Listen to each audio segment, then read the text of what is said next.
Okay, so this lesson is going to take you through how to organize your paragraph for our last writing assignment. This is your checklist. It's here to help you. You don't need to print it or turn it in or anything, but it is here and available to help you and follow along on how you should organize your paragraph. So, as always, number one, indent your first sentence. And number two, you're going to restate our writing prompt as a general statement. So you're picking one of the two stories and you are arguing that either that character made the right decision or didn't. So a couple examples, you want to and make sure that you're including the name of the story that you're choosing, the name of the protagonist that you're choosing, and if they made the correct decision or did not make the correct decision.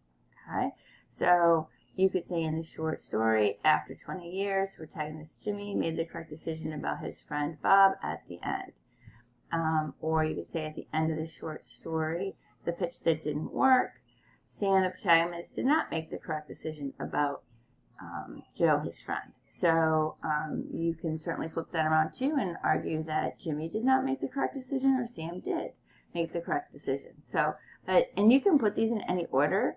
So I could say the protagonist, Sam, made the correct decision about his friend Joe at the end of the short story, the pitch that didn't work, right? Or I could say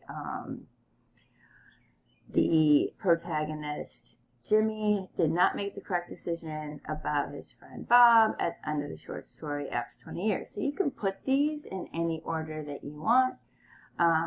But the important thing here would be that you actually include them all. So you've got the name of the story, the name of the character, whether or not they made a correct decision. Those are the three most important things. Okay. All right. Then you're going to start your next sentence, and what you want to do is add a transition word. So you're going to, for your first reason, right after your topic sentence, you would say, for example, for instance, an example is a reason why, first, any of those works.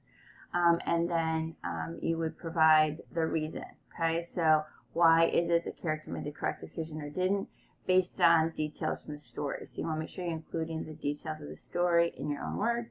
So here's some examples. Sam made a wrong decision because, right, he, covered up for his friend, which is shown when,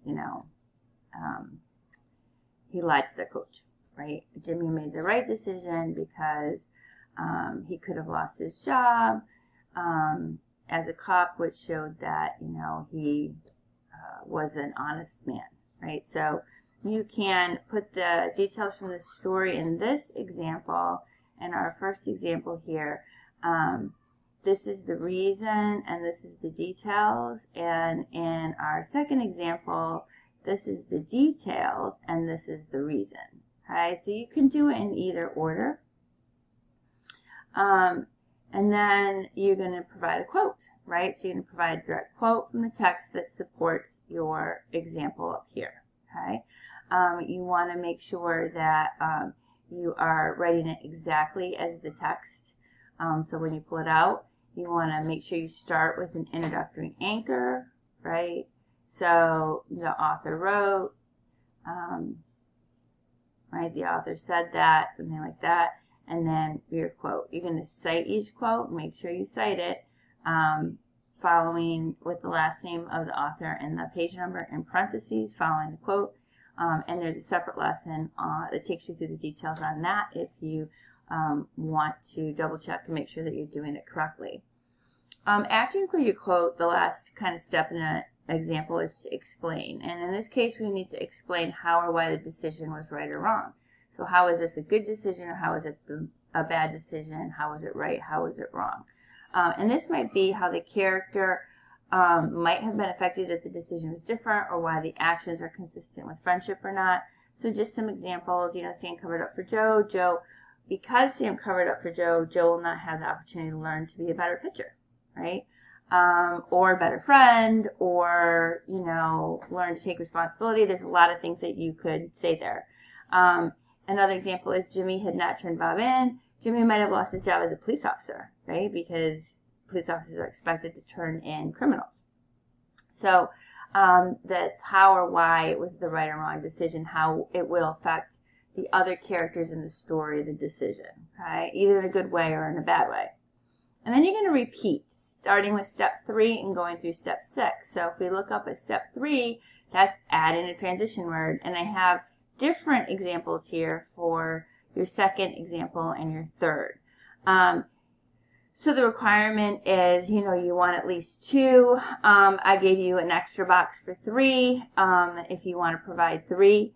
But 2 is a minimum, and I have boxes here so that if you do want to print it or you want to use it, you can check them off as you go. And you're going to do the whole thing again with another reason, details from the story, provide the quote, why was it right or wrong, and then once you have at least 2, 3, if you want to include 3, then you're going to end with an appropriate clincher. So, you know, again, remember, clinchers are never questions. This type of writing, you never want to end with a question.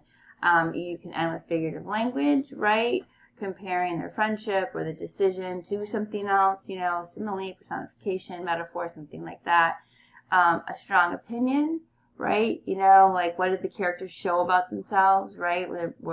Did they show that, you know, they're an excellent friend, an honest individual, trustworthy, you know, like your strong opinion, or what would have happened if the opposite were true. Just make sure that you don't repeat anything you've already said.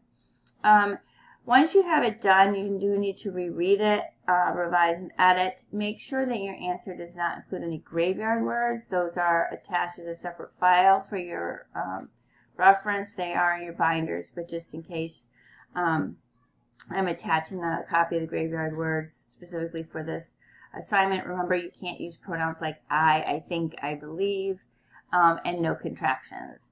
And make sure that you write consistently in the past tense for this assignment. All right. Here are just some quick examples on quoting dialogue. If you're choosing to quote something the character said, dialogue from the story, you start it with your double quotation marks. You can see that that's in black here. But then wherever there would be 2 quotation marks in the story, you were going to make it 1. Okay, so 1 quotation mark where there was 2 at the beginning and the end of the dialogue in this case. And then another example here, it starts off with 3 and then the single and the single. And so that's how you would quote dialogue, okay? If you have any questions, please let me know. I'm happy to try and help you out with it.